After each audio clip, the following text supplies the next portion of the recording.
Great Cardinal family, I'm going to start off with an apology because normally there's text that accompanies this, and there's not going to be this time.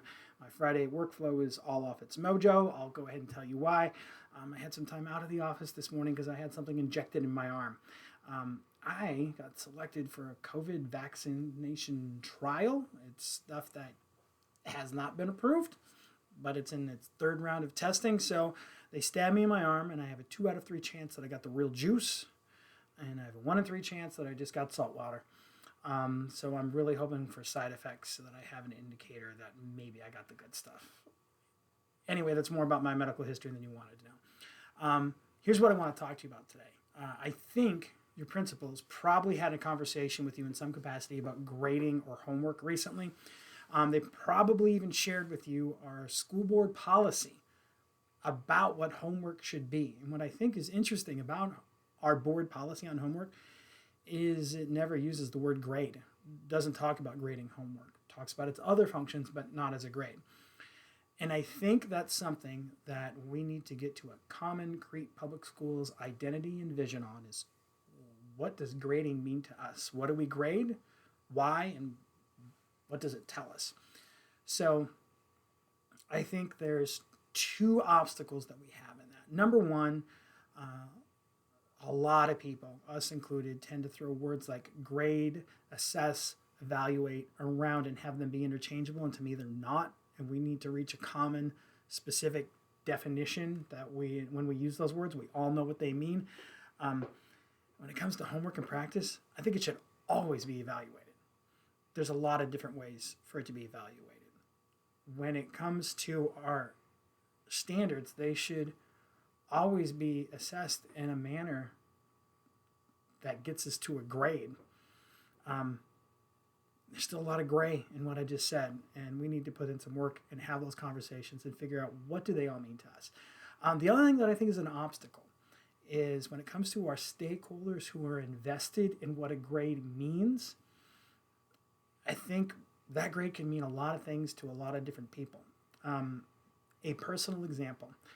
I can remember being a student at Logan View Junior Senior High School and my parents going up there for parent-teacher conferences and returning home with the information that I had a D in my physics class with Mr. Loftus, which shout out to Gary Loftus. You were a great teacher and I was a lousy student. So, but that D that my parents came home from parent-teacher conferences with for my physics class, I think meant at least 3 different things when it came to the perception of myself, Mr. Loftus, and my mom and pops. I'll let you know what it meant to me because that's the only one I know for sure. It meant to me that I knew how to do this and I just didn't want to do the homework. I love physics class. I think I was the only student that didn't have an A that was on our physics bowl team. I thought, I know this stuff. I can do this stuff. I just find the homework terribly uninteresting. And I have other things that I'd rather do, so I just didn't do it. That's what that D meant to me. I'm betting that's not what the D meant to Mr. Loftus. I'm betting it's not what the D meant to my mom and dad. I don't know for sure what it meant to any of those other stakeholders, except my dad meant that the D meant that I was going to spend more time with my physics textbook, and if I didn't, I was going to spend more time throwing hay bales because that was a good solution for him that probably actually worked pretty well for me. Anyway, I want us to make sure that we can do as much as possible to close the distance between those definitions that a stakeholder or those stakeholders who are invested in those grades so that they all know what it means. And it means the same thing, that when we present our students with a grade and the parents have a look at it, what the teacher knows it means, what the student knows what it means, and what the parents believe it means, there's not much distance in between them. Again, that's going to take some work. This video is not going to solve it. It's going to be ongoing conversation that we're probably going to have to work on throughout this year's school year and next, but it's an aspiration that I have. So as we roll into it, be thinking about those things. I had a really good email from one of our teachers. I won't call you out because I don't know if he wants me to.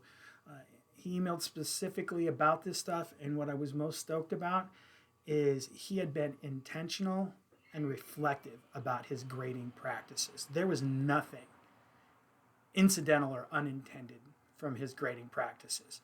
And I think that is a good starting point for everyone, that as we truck through the rest of the school year and into next, and we start to look at these things more systematically, be thinking about, what am I evaluating, assessing, grading? Why am I doing that? What does it mean?